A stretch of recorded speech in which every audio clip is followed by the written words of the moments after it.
आज आपण आलू चाट बनवणार आहोत। एकदम चटपटीत आणि झटपट काही बनवायचं असेल तर ही आलू चाट तुम्ही नक्की ट्राय करून बघा। एकदम क्रिस्पी अशी आणि खायलाही एकदम चटपटीत अशी लागते। तर चला मग आता आपण सुरुवात करूया।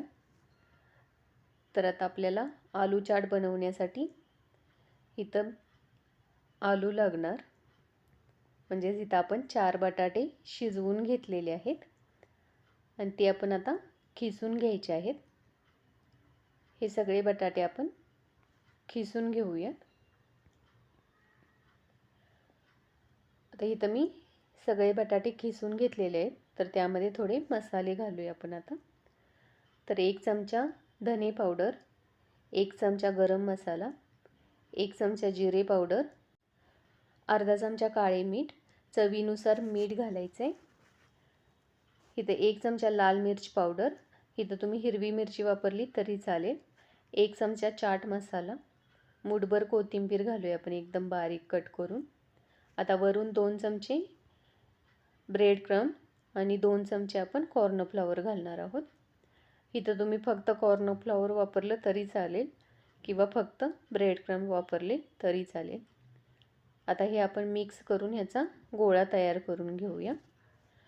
इथं तुम्हाला जर बटाटा सेलसर वाटत असेल तर अजून तुम्ही ह्यामध्ये कॉर्नफ्लॉवर ॲड करू शकता। ह्याचा आपण आता एक गोळा तयार करून घेऊया। इथं आता आपलं पीठ तयार झालेलं आहे, तर ह्याचा आपण छोटे छोटे गोळे तयार करणार आहोत। तर पाण्याचा हात घेऊन आपण ह्याचा एक छोटा गोळा तयार करून घेऊया। टिक्कीसारखा आपण आकार ह्याला देणार आहोत।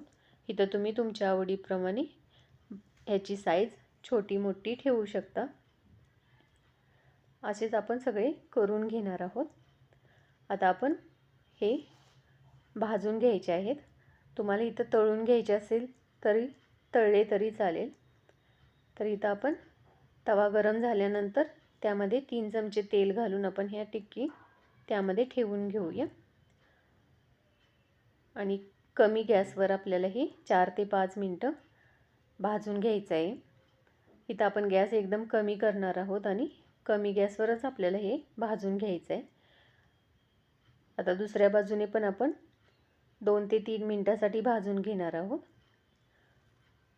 दुसऱ्या बाजूने पण भाजल्यानंतर आपण मॅशरने वरून थोडंसं दाब देऊन ह्या थोड्या पातळ करून घ्यायच्या, म्हणजे हे आणखी क्रिस्पी भाजल्या जातात आणि खायलाही छान लागतात।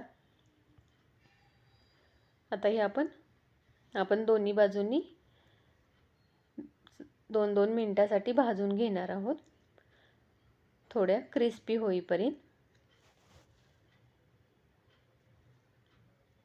आता आपल्या टिक्की भाजून झालेली आहे, तर आपण आता गॅस बंद करूया आणि हेची प्लेटिंग करून घेऊया। तर आपण टिक्की घेऊया।